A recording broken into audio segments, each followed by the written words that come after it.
আপুনি গণেশগুৰিৰ পৰা খানাপাৰা হৈ যোৰাবাট অভিমুখে যাম বুলি ভাবিছে নেকি বা যোৰাবাটৰ পৰা গণেশগুৰি খানাপাৰা অভিমুখে আপুনি আহিম বুলি ভাবিছে নেকি? তেতিয়াহ'লে আপুনি এইফালেদি নাহিব পৰাপক্ষত, কিয়নো গোটেই পথটোত ইতিমধ্যেই যথেষ্ট যান জঁট আৰু সমান্তৰালকৈ কৃত্ৰিম বানপানী। এয়া মই বৰ্তমান ছুপাৰ মাৰ্কেটৰ যিখন নতুন উৰণ সেতু, সেই উৰণ সেতুৰ ওপৰত আছো আৰু উৰণ সেতুৰ ওপৰৰ পৰা দেখুৱাইছো দৃশ্য।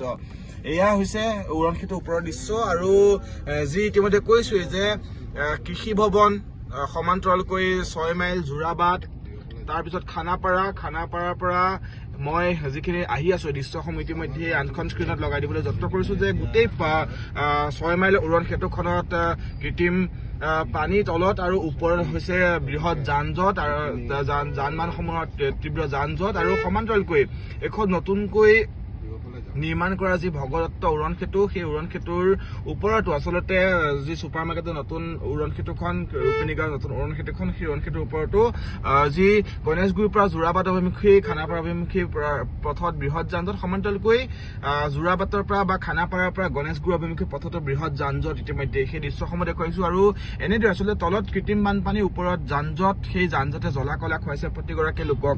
মই সেই দৃশ্যসমূহ দেখুৱাই দিবলৈ যত্ন কৰিছো। পুৱাৰ ভাগত বৰষুণ এজাক দিছিল, তাৰপিছতে সন্ধিয়াৰ ভাগত যিজাক বৰষুণ, সেই বৰষুণ জাকত আচলতে এনেদৰেই কৃত্ৰিম যি বানপানী আৰু তাৰপিছতেই সকলো বাহন আচলতে এনেদৰেই পথৰ মাজতেই ৰখি থাকিবলগীয়া অৱস্থাৰ সৃষ্টি হৈছে। আমি ইতিমধ্যেই পাঞ্জাবাৰীৰ যি বানপানীৰ বাতৰি আমি সম্প্ৰচাৰ কৰি আহিছো, তাৰ পৰা বাতৰি ৰাইজক দেখুৱাই আহিছো। পাঞ্জাবাৰীত সেই একেই অৱস্থা। পাঞ্জাবাৰীৰ প্ৰতিটো পথত আচলতে মূল পথত এককাল পৰ্যন্ত, এবুকু পৰ্যন্ত পানী, আৰু সেই এবুকু পানী ফালি কিছু বাহন আগুৱাই গৈছে, কিন্তু যিসমূহ বাহন যাব পৰা নাই সেই বাহনসমূহ আচলতে কৃত্ৰিম যান জঁটৰ সৃষ্টি কৰিছে। সমান্তৰালকৈ সমগ্ৰ যি এই 6 মাইল উৰণ সেতুৰ দুয়োপাৰে যি বৃহৎ যান জঁট আৰু নতুন যিখন ব্ৰিজৰ কথা কৈছো, উৰণ সেতুৰ কথা কৈছো, এইখন ৰুপিনী গাঁৱৰ উৰণ সেতুৰ, সেই উৰণ সেতুখনতো বৃহৎ যান জঁট। সমান্তৰালকৈ মই যদি ছুপাৰ মাৰ্কেটৰ উৰণ সেতুখনৰ কথা কওঁ, তেতিয়াহ'লে সেই উৰণ সেতুখন, যিখন উৰণ সেতু আচলতে এফাল মাত্ৰ অহাৰ ছাইডটো আচলতে খালী আছে, তেওঁলোকে নিৰ্মাণ কৰিছিলে, সেই উৰণ সেতুখনতো আচলতে বৃহৎ যান জঁটৰ কথা আমি কৈছো। গতিকে মহানগৰীৰ প্ৰতিটো প্ৰান্ততে আচলতে কৃত্ৰিম বানপানীৰ ফলত বৃহৎ যান জঁট দেখিবলৈ পোৱা গৈছে। ঘণ্টাৰ পিছত ঘণ্টা ধৰি বহু সময় আচলতে ৰৈ থকা দেখিবলৈ পোৱা গৈছে। আমি সেই দৃশ্যসমূহ দেখুৱাই আছো।